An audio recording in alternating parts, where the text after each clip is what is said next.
Captain Vijayakanth அவர்களுடைய மறைவை இன்னும் ஜீரணிக்கவே முடியலை.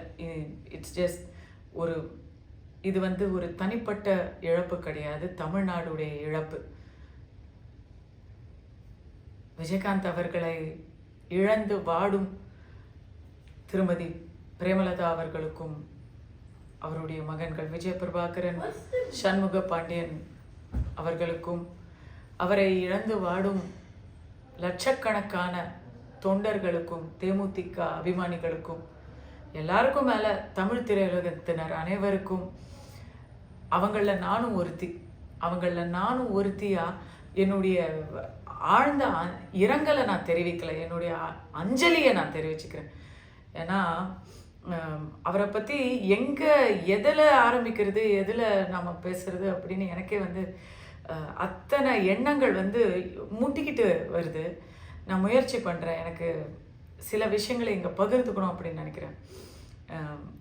விஜயகாந்த் அவர்களை நான் சினிமாவுக்கு வர்றதுக்கு முன்னாடியே அவர் ஒரு பெரிய ஸ்டார். நம்ம ஸ்க்ரீனில் அவரை பார்த்து ரசித்த படங்கள் ஏராளம். ஐ திங்க் எனக்கு ஃபஸ்ட்டு விஜயகாந்த் சாருடைய படம் அப்படின்னு சொன்னால் புலன் விசாரணை இல்லை 100வது நாளில் தான் நான் ஃபஸ்ட்டு விஜயகாந்த் சார் ரொம்ப ரசித்து பார்த்த படம். அதுக்கப்புறம் ஊமை விழிகள். அதுக்கப்புறம் எங்கள் ஸ்கூலில் ஒரு ஸ்பெஷல் ஷோ போட்டாங்க, அம்மன் கோயில் கிழக்காலே. அந்த சாங்ஸ் எல்லாம் நாங்கள் லிரிக்ஸ் எல்லாம் பைஹார்ட் பண்ணி இன்றைக்கி வரைக்கும் ஏதாவது ஒரு கரோக்கே போனால் நான் ஃபஸ்ட்டு பாடுற பாடல் பூவை எடுத்து ஒரு மாலை. அந்த பாடல் தான் ரொம்ப பிடிச்ச பாடல், அடிக்கடி பாடக்கூடிய பாடல். எனக்கு அதில் அவருடைய அந்த பியூட்டிஃபுல் மேனரிசம்ஸ் எல்லாம் பிடிக்கும். ஒரு ரசிகையாக நான் சொல்கிறேன், விஜயகாந்த் அவர்களுடைய ரசிகையாக நான். வைதேகி காத்திருந்தால் அந்த ராசாத்தி ஒன்ன பாடல், அதுவும் கரோக்கேல அடிக்கடி மிஸ் பண்ணாமல் பாடுற பாடல். இப்படி ஒன்றுன்னா சொல்லிக்கிட்டே போகலாம். அவருடைய நடிப்புக்கு, அவருடைய போலீஸ் மிடுக்குக்கு ரொம்ப ஃபேன் ஆனதுன்னு சொன்னீங்கன்னா எனக்கு ஊமை விழிகள், அதுக்கப்புறம் சத்ரியன், அப்புறம் ஆஃப்கோர்ஸ் ரமணா, இதெல்லாம் amazing films. And captain Prabhakaran, I think Swarnalatha fan அப்படின்னு நான் ஆனது அந்த கேப்டன் பிரபாகரன் சாங்கை கேட்டு தான். இன்னுமே அதில் அந்த லைனப்பாக அந்த விளக்குகள் ஒரு ஊர்வலமாக போகிற ஷார்ட்லாம் மைண்ட்லேயே நிற்குது. சினிமாவில் இல்லாத போது இந்த படங்களெல்லாம் பார்த்து ரசித்த நான் ஒரு ரசிகையாக விஜயகாந்த் அவர்களே ஒரு வெள்ளித்திரையில் அண்ணாந்து பார்த்து ரசித்தேன்னா, ஒரு நாள் அவருக்கு ஜோடியாக நடிக்கிற வாய்ப்பு கிடைச்சிது. எங்க முதலாளி, அதுக்கு முன்னாடியும் நிறைய படங்கள் விஜயகாந்த் அவர்களோட எனக்கு வாய்ப்பு மிஸ் ஆகிட்டு இருந்தது. அதுக்கப்புறம் எங்க முதலாளி படத்தில் எனக்கு அவருக்கு ஜோடியாக நடிக்கிற சந்தர்ப்பம் கிடைச்சிது. அதுக்கு முன்னாடியே ஆனஸ்ட் ராஜ் அப்படி படங்கள்லாம் அது தவறி போகும். எங்க முதலாளி படத்தில் ஃபஸ்ட்டு டேலாம் எனக்கு, அதுக்கு முன்னாடி நான் பிரபு சாரோடு நடிச்சிட்டேன். ஓரளவுக்கு அப்கமிங் ஆர்டிஸ்டாக இருந்த டைமில் அபிராமிங்கிற ஒரு படத்தை பார்த்து, அந்த படத்தில் என்னுடைய பர்ஃபார்மன்ஸ், லுக் எல்லாத்தையும் பார்த்து விஜயகாந்த் சார் இந்த படத்துக்கு இந்த பொண்ணு நல்லா இருக்கும்னு நினச்சி ஒரு வாய்ப்பு கொடுத்தாரு. ஒவ்வொரு நாளும் ஒரு லேர்னிங் எக்ஸ்பீரியன்ஸாக இருக்கும். அதில் அவரை எல்லாருமே ஒரு மிடுக்கா தோரணையா அப்படி தானே நம்ம நினைப்போம். அவருக்குள்ள ஒரு விளையாட்டு பிள்ளை இருக்கிறாரு அப்படின்னு அந்த படப்பிடிப்பில் நான் எனக்கு தெரிஞ்சது. என்ன பண்ணுவார், ரொம்ப டிசிப்ளினான படப்பிடிப்புனா அதுக்கு ரொம்ப மரியாதை கொடுக்குற ஒரு மனிதர். எல்லாரோடையும் ஆனால் விளையாடிட்டே இருப்பார். என்ன பண்ணுவார், அங்கேருந்து யாரும் பார்க்காத நேரத்தில் சின்ன சின்ன பொடி கல்லெல்லாம் இருக்கும், அவங்க டீமில் இதை கலெக்ட் பண்ணி வச்சுருப்பாங்க. அங்கேயே எல்லாரும் மேலேயும் அந்த கல்லை அப்படி எரிஞ்சிட்டு இவர் பாட்டுக்கு இப்படி போயிடுவார். என்னடா ஆச்சுன்னு அவங்க பார்த்துக்கிட்டு இருப்பாங்க. இப்படி ஒரு விளையாட்டு விளையாடுவார். அதுக்கப்புறம் தண்ணி அங்கேருந்து தண்ணியை அப்படி அப்படி அப்படி தெளிச்சுட்டு போவார். இதெல்லாம் அவர் நாட் ஆன் மீ, அவரை சுற்றி எப்போவுமே ஆட்கள் இருப்பாங்கங்க. ஃபஸ்ட்டு அந்த படப்பிடிப்பில் பாதி பேர் உதவிக்கு கேட்டு வந்தவங்க, அவரை பார்க்கணுன்னு வந்தவங்க, ஆஃபீஸில் ஏதாவது உதவி கேட்டவங்க, இப்படி வந்துகிட்டே இருப்பாங்க. உதவி கேட்டு வர்றவங்க லைனாக வந்துக்கிட்டே இருப்பாங்க. இவர் ஏதாவது ஒன்று செஞ்சிட்டே இருப்பார். அவர் முகம்தான் கருப்பே தவிர அவரோட உள்ளம் வெள்ளை. அவரோட கரங்கள் சிவப்பு, கொடுத்து சிவந்த கரங்கள் அப்படிங்கிறத நான் கண்ணால் பார்த்தேன். அதை வந்து அவர் செஞ்சுட்டே இருப்பார், ஆனால் சொல்ல மாட்டார். நம்ம பார்ப்போம், we will be seeing how is helping அப்படின்னு. ஏதாவது ஒன்று கொடுத்து அமைச்சிட்டு இருப்பார். சாப்பாடு பார்த்திங்கன்னா படப்பிடிப்பில் வந்து எல்லாருக்கும் அதே சாப்பாடு அப்படிங்கிறது கண்டிப்பாக நடக்கும். எனக்கு மட்டும்தான் வேறு சாப்பாடு, அதை கேலி வேறு பண்ணுவாங்க, பயங்கரமாக கலாய்ப்பாங்க. ஏன்னா நான் வந்து சைவம், அதை வந்து பயங்கரமாக கலாய்ப்பாங்க. நீ இதையெல்லாம் சாப்பிட்டு அதுக்கப்புறம் எப்படி எனக்கு ஈடு கொடுத்து நடிக்க போகிற அப்படின்னு கேட்பாங்க. அப்புறம் வேலையையே விளையாட்டாக செய்கிற மாதிரி ரொம்ப விருப்பத்தோடு செய்வார்.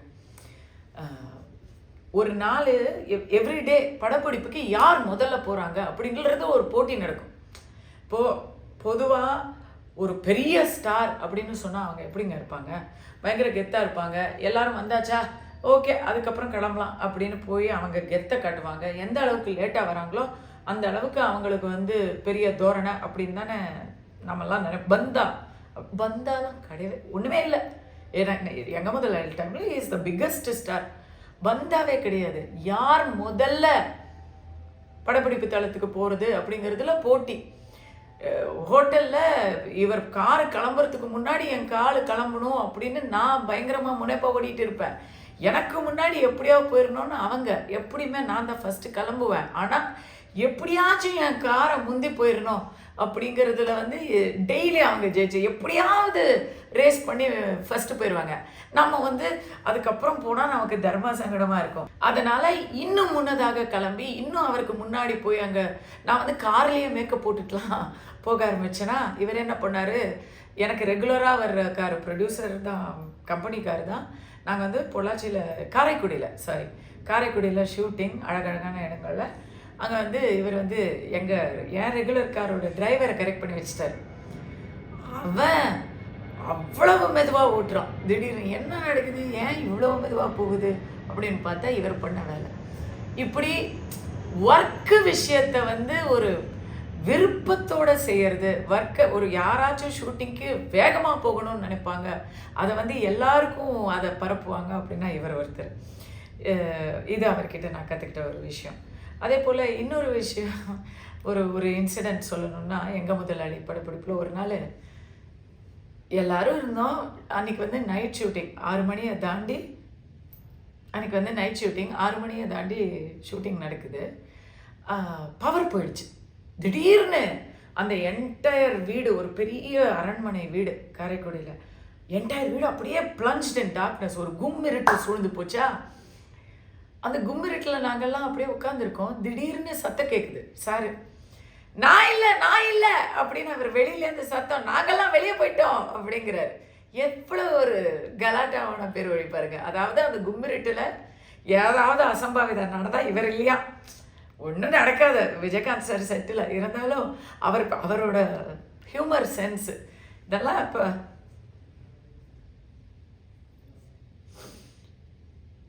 நல்ல நினைவுகளை எல்லாத்தையும் நினைவுகளை மட்டுமே கொடுத்துட்டு இன்றைக்கி அவர் இல்லை அப்படிங்கிறது. அவரோட இன்னும் 2-3 படங்கள் நடிக்க முடியலையே அப்படிங்கிற ஆதங்கம் வந்தது, மிஸ் ஆச்சு. நடிக்க முடியலையேங்கிற ஆதங்கம் எனக்கு இருக்குது. இந்த இடத்துல பேர் குறிப்பிட மாட்டேன். அவரோட நடித்த சில ஆர்டிஸ்ட்டுங்களுக்கு அவர் நிறைய ஹெல்ப் பண்ணியிருக்கார். அந்த எனக்கு தெரிஞ்ச ஒரு ஆர்டிஸ்ட், அவங்க பேர் எங்கே குறிப்பிட வேணாம், அவங்க வந்து ரொம்ப டிப்ரெஷனில் இருந்தாங்க, கொஞ்சம் கஷ்டத்தில் இருந்தாங்க, பர்சனல் லைஃப்பில் டிஃபிகல்ட்டியில் இருந்தாங்க. அவங்களுக்கு ஃபினான்ஷியலாக என்கரேஜ் பண்ணுற வகையில் அவருடைய எல்லா படத்துலையும் அதுக்கு வந்து அந்த பெண்ணுக்கு வாய்ப்புகளை அவர் வழங்கிட்டு இருந்தார். அதை நான் ஃபாலோ பண்ணிகிட்டு இருந்தேன், எனக்கு அது தெரியும். இது மாதிரி நிறைய விஷயங்கள். என்னை பற்றி ஒரு தேவையில்லாத ஒரு வதந்தி அப்போ வந்துச்சு. அவரோட ஆஃபீஸ்லேயே சில பேர் பேசினாங்க.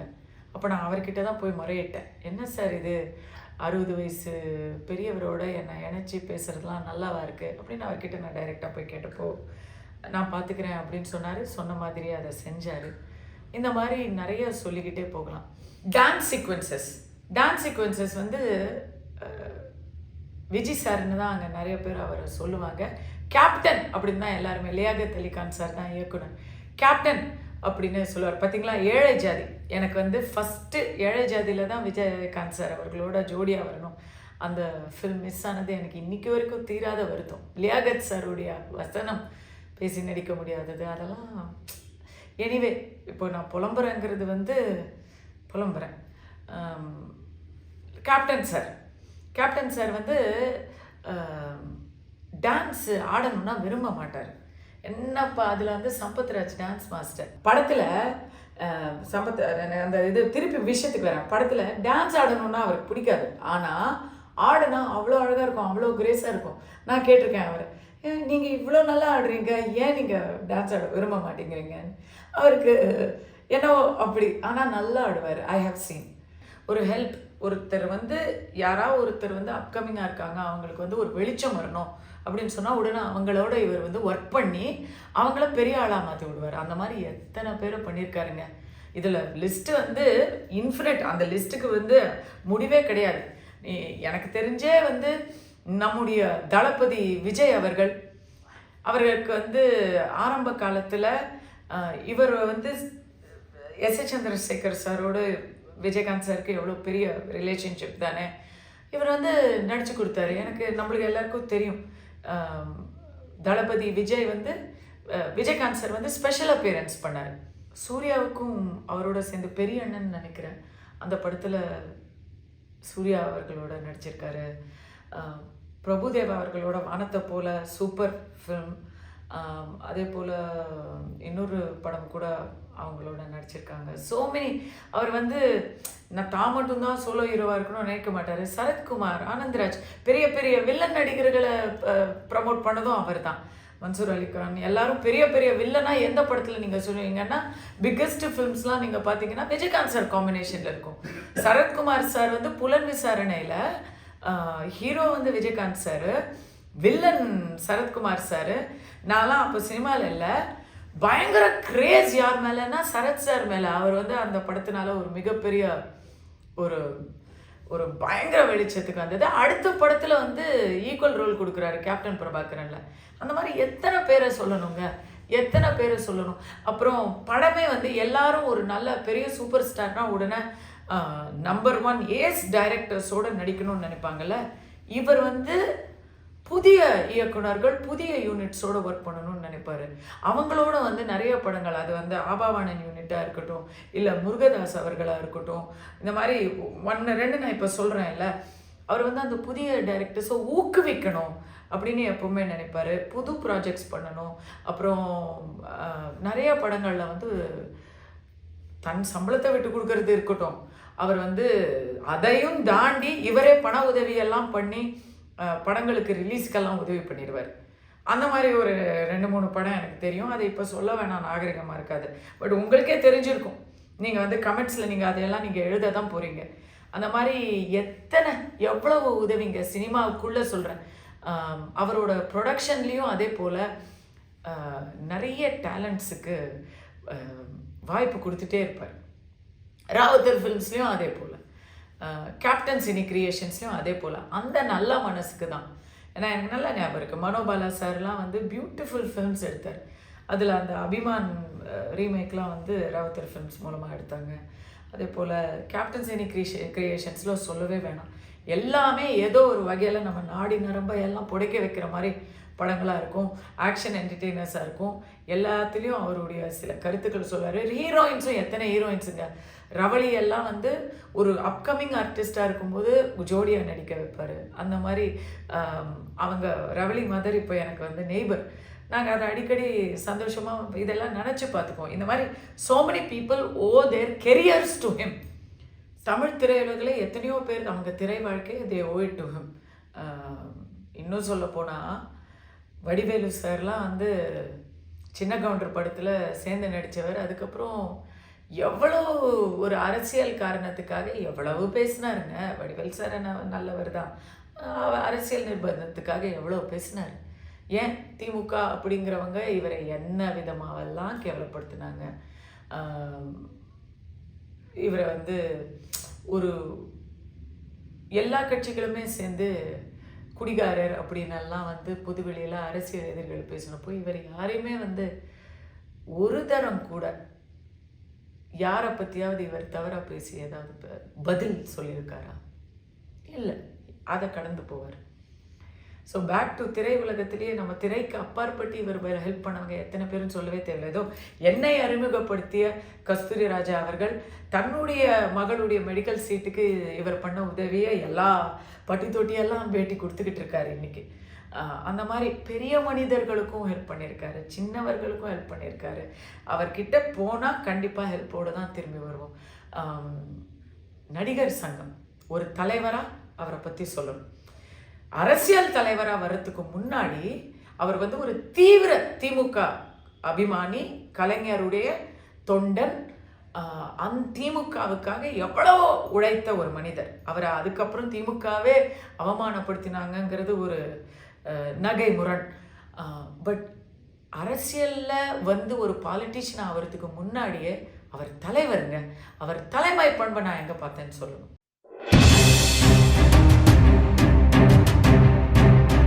ஒரு கேப்டன் அப்படிங்கிற பேர் யாருக்கு மிக பொருத்தம்னா அது கண்டிப்பாக விஜயகாந்த் சார் அவர்களுக்கு தான். புரட்சி கலைஞர் விஜயகாந்த் அவர்களுக்கு அந்த கேப்டனுங்கிற பேர். ஏன்னா captain of the ship, he is in charge of the whole thing.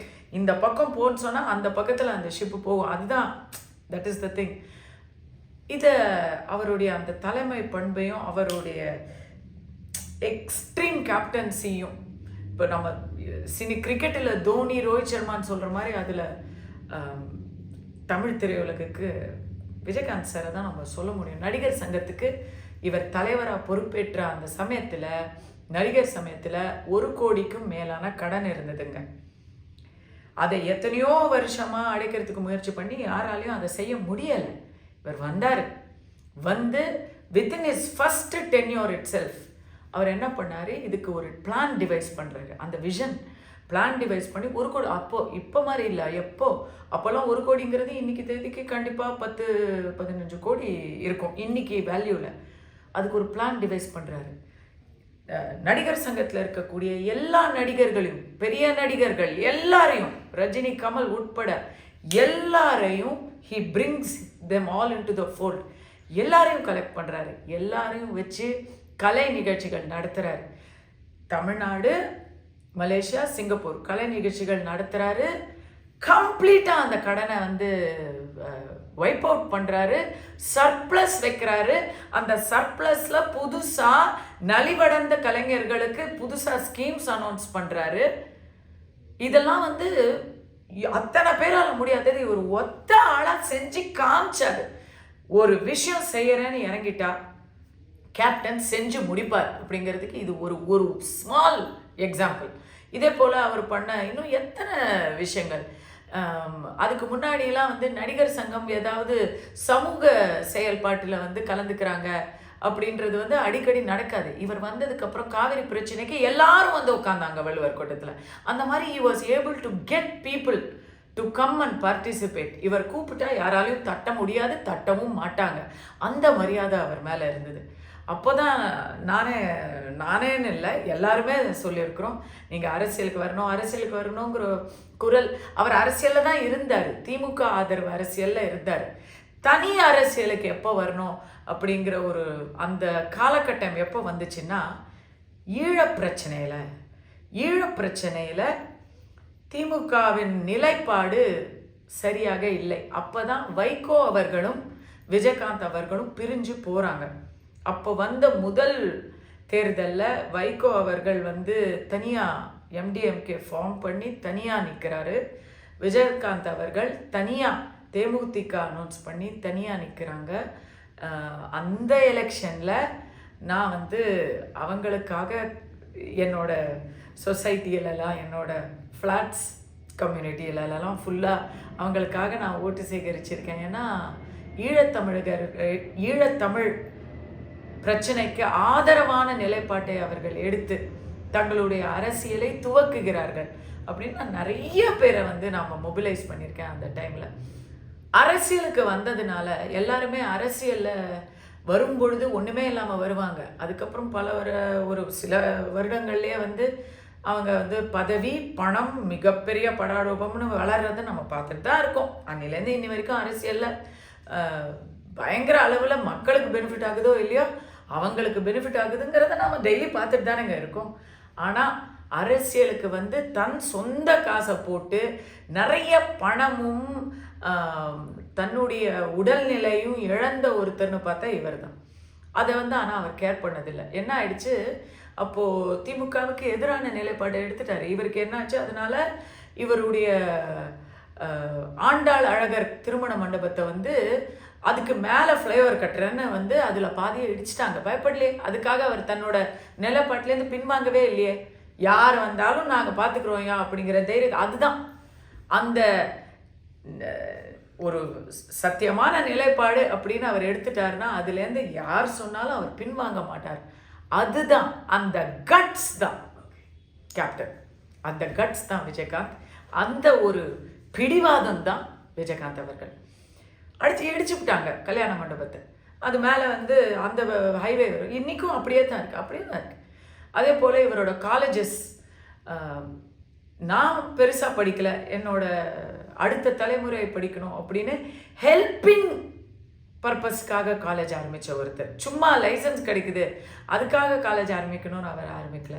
உண்மையாகவே படிப்பை வந்து வியாபாரமான இடத்துல படிப்புக்காக லட்சக்கணக்கில் எல்லாரும் வந்து அதை பணம் பண்ணும் ஒரு விஷயமா மாற்றின இடத்துல பணம் இல்லாதவர்களும் எளியவர்களும் படிக்கணும், உண்மையான டிசர்விங்கானவர்களுக்கு படிப்பு மறுக்கப்படக்கூடாது, மேற்படிப்பு மறுக்கப்படக்கூடாதுன்னு ஆரம்பித்த கல்லூரிகள் தான் அவருடைய கல்லூரிகள். அதில் படித்த எத்தனையோ பேர் இன்றைக்கி வந்து நல்ல நிலைமையில் இருக்காங்க, சமூக பொறுப்போடு இருக்காங்கங்கிறது மிகப்பெரிய பெருமையான விஷயம்.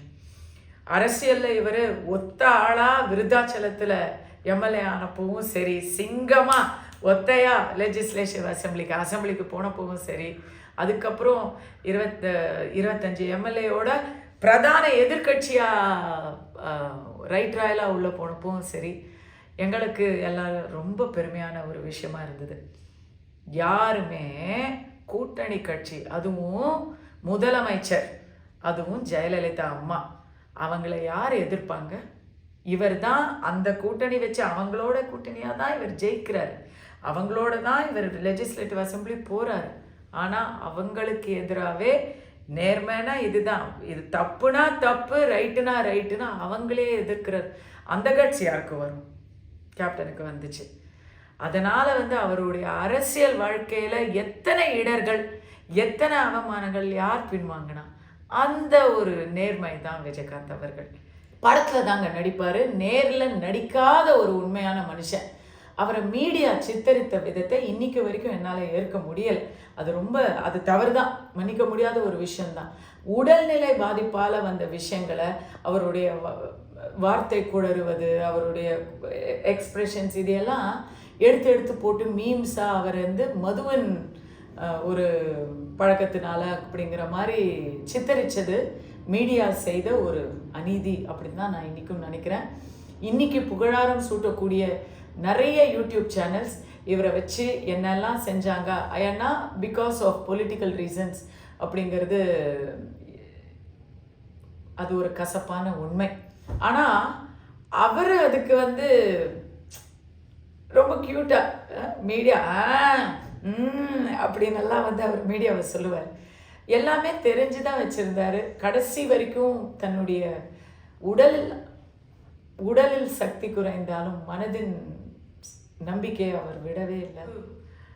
அவர் மட்டும், அவருடைய உடல்நிலை மட்டும் சீராக இருந்திருந்தா இன்னைக்கு அவர் அரசியலுடைய பாதையே வேறையாக இருந்திருக்கும். தேமுதிகங்கிற கட்சிக்கு அவர் மிகப்பெரிய தூண், அதோடைய அந்த கட்சியின் அரசியலும் வேறையாக இருந்திருக்கிறோம் அப்படின்னு தான் நான் இன்றைக்கும் நம்புகிறேன்.